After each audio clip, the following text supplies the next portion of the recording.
पाठ 3 सच्चा गुरु भक्त। गुरु के आश्रम में रहकर शिक्षा प्राप्त करने की प्रथा हमारे देश में प्राचीन काल से चली आ रही थी। हमारे इतिहास के मुगल काल के अंत तक भी यह प्रथा प्रचलित रही, परंतु वर्तमान स्कूल प्रणाली के आने के पश्चात यह प्रथा समाप्त प्रायः हो गई है। शिवाजी भोसले मराठा सरदार शाहजी भोसले के सुपुत्र थे। क्योंकि शाहजी भोसले तो बीजापुर सुल्तान के दरबारी में एक सामंत थे, उनका अधिकतर समय युद्ध लड़ने में ही व्यतीत होता था। अतः शिवाजी का बचपन अपनी माता जीजाबाई की देख रेख में ही बीता था। वे उसे शिवा कहकर पुकारती थी। शिवाजी समर्थ गुरु रामदास जी के आश्रम में विद्या प्राप्त कर रहे थे। गुरु रामदास तथा उनके अन्य शिष्य भी उन्हें शिवा कहकर ही बुलाते थे। एक दिन गुरु रामदास ने अपने शिष्यों की परीक्षा लेने का निर्णय लिया। उन्होंने उदर में पीड़ा होने का बहाना किया तथा उच्च स्वर में हाय हाय करने लगे। उनका स्वर सुनकर सभी शिष्य उनके पास आ गए तथा उनसे पीड़ा का कारण पूछा। गुरु रामदास बोले, प्रिय शिष्यों, यह पीड़ा पहले भी कई बार हो चुकी है। यह किसी औषधि अथवा चूर्ण आदि से ठीक नहीं होती। इसका एकमात्र उपचार है सिहनी का दूध। अतः कहीं से यह दूध लाने का प्रबंध करना होगा।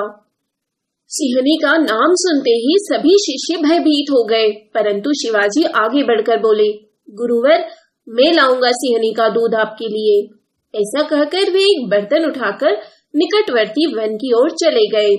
एकाएक आकाश में काली घटा छा गई तथा मूसलाधार वर्षा होने लगी। शिवाजी वर्षा से बचने हेतु पेड़ों के एक बीहड़ की ओर भागे। अचानक बिजली चमकी तथा शिवाजी को एक सिंहनी दिखाई पड़ी। वह बीहड़ के पीछे अपनी गुफा के द्वार पर खड़ी अपने शावकों को दूध पिला रही थी। शिवाजी मुस्कुराते हुए निर्भय होकर गुफा की ओर बढ़े तो सिंहनी क्रुद्ध होकर गुर्राने लगी। शिवाजी तनिक भी विचलित नहीं हुए। सिंहनी के समीप जाकर वे उसकी पीठ सहलाने लगे। सिंहनी शांत हो गई।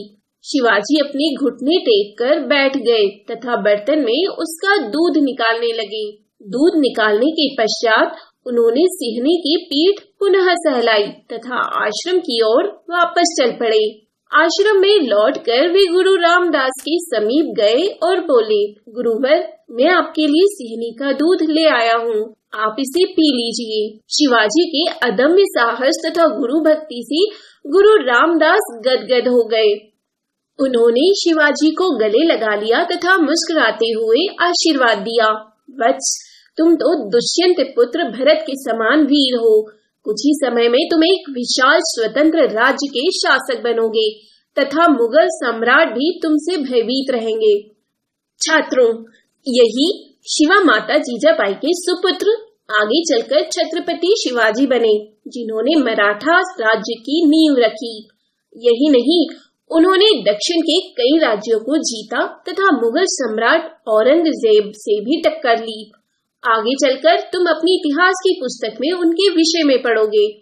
शिक्षा, होनहार बिरवान के होत चिकने पात।